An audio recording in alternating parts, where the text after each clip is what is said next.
Hey, everybody, and welcome to another segment of AstrologyAnswers.com's weekly forecast. My name is Terence. The week begins on Monday, February the 21st, with the moon in Scorpio. The moon sets the public tone, and Scorpio is all or nothing. It's never casual. It's very probing, very intense energies. But this moon in Scorpio, launching the new work week, will be in harmony with the sun in Pisces, because Pisces is a water sign, Scorpio is a water sign. They're very compatible. Overall, this gives a more relaxing day where things seem to fall more into place. However, around mid-afternoon Pacific time, the moon will be in tension with Mercury. Mercury is the planet of communications, but the moon can be very emotional. And when the emotional moon is in tension with communication Mercury, there could be some misunderstanding. So it's not a good time period, mid-afternoon Pacific time, for any type of important meetings, discussions. Now on Tuesday, the moon continues in Scorpio. The first part of the day, between 9:11 approximately a.m. Pacific time, the moon will be restricted by Saturn. Saturn is that limiting planet, that cautious energy. And so you might be feeling emotionally worried, emotionally frustrated.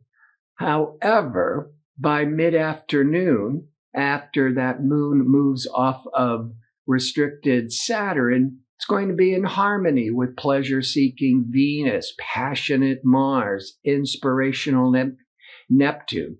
So the mid-afternoon Pacific time is a really favorable day from socializing to creative projects because of the Venus-Mars, to any kind of being inspired to initiate any kinds of new work projects. On Wednesday, now the moon, when we wake up on Wednesday, the moon has shifted into Sagittarius.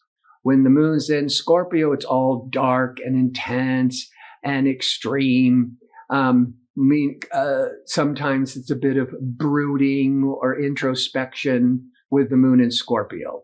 But when the moon goes into Sagittarius once a month for 2.5 days, Sagittarius is expansive, it's friendly, it's outgoing. It's good for sports. It's good for traveling. It's good for expanding the mind. That's the general qualities of expansive, optimistic Sagittarius. And Mars, assertive Mars, ambitious and athletic Mars, will be in harmony with Neptune. Neptune is this inspirational, imaginative energies.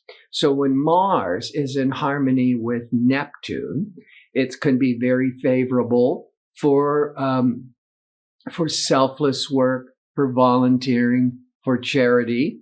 On another level, Mars is athletic. With Neptune, this could be really favorable for dancing, swimming, and that Mars-Neptune is where you just want to take efforts. That's that Mars for something that's more selfless, more inspiring, more charitable. Thursday, with the moon continuing in upbeat, optimistic Sagittarius, now the Venus is pleasure-seeking, creative Venus will be in harmony with Neptune. These two planets are hovering close together, and which is a good thing because Venus-Mars together is creative, it's passionate. But on Thursday, the 24th, now creative, pleasure-seeking Venus is in harmony with Neptune. This can be a very romantic day. This could be a highly creative day. And you just could be feeling all this compassion and love with the Venus Neptune, plus discerning communication Mercury will be in tension with Uranus. That could also indicate some sudden, unexpected decisions have to be made. And there might be a bit of excitement or stress. But fortunately, with that Venus in harmony with Neptune, you're feeling really good. So perhaps the Mercury-Uranus could then be these unexpected insights. Like, have you met the one romantically or creatively? Are you thinking out of the box? Are you coming up with more original creative ideas? Friday, the moon enters practical, organized, disciplined Capricorn around 8:27 a.m. into Sunday, 8:27 a.m. Pacific time. When the moon was in Sagittarius, it's very expansive and outgoing. And when the moon is in Capricorn, we're more disciplined, we're more focused, and we can accomplish a great deal of our work tasks with that Friday and Saturday. Now, the moon is not making any aspects on Friday. And the other planets aren't aspecting each other. So it's a relatively calm day, astrologically speaking. But with being in Capricorn, you can get yourself organized to accomplish any goals.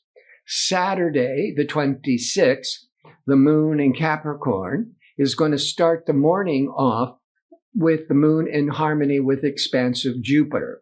Now, that's between 7 and 9 a.m. That's the best period, Pacific time. That moon Jupiter, you might be feeling more upbeat, more optimistic, more hopeful about your future plans or about the rest of the day on Saturday. It would be very favorable for traveling or making travel plans because that's the influence of Jupiter. On Sunday, the 27th, the moon will still be in Capricorn, but it's going to go void of course from 6:50 a.m. to 10:36 a.m. Just a short, less than 4 hours. But it's Sunday. When the moon is void of course, it's best not to start any major new projects. Do not make any important new decisions. It's like a mini Mercury in retrograde. It is a time to just keep staying the course. And it's best for just resting and reflecting. Perfect for Sunday. But then at 10:36 a.m. Pacific time, the moon leaves the void of course Capricorn and goes into progressive, futuristic Aquarius for a couple of days.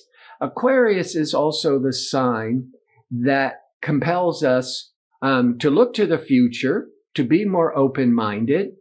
However, it is also the sign of friendships, group activities, and for the rest of the day on Sunday could be very favorable for hanging out with friends.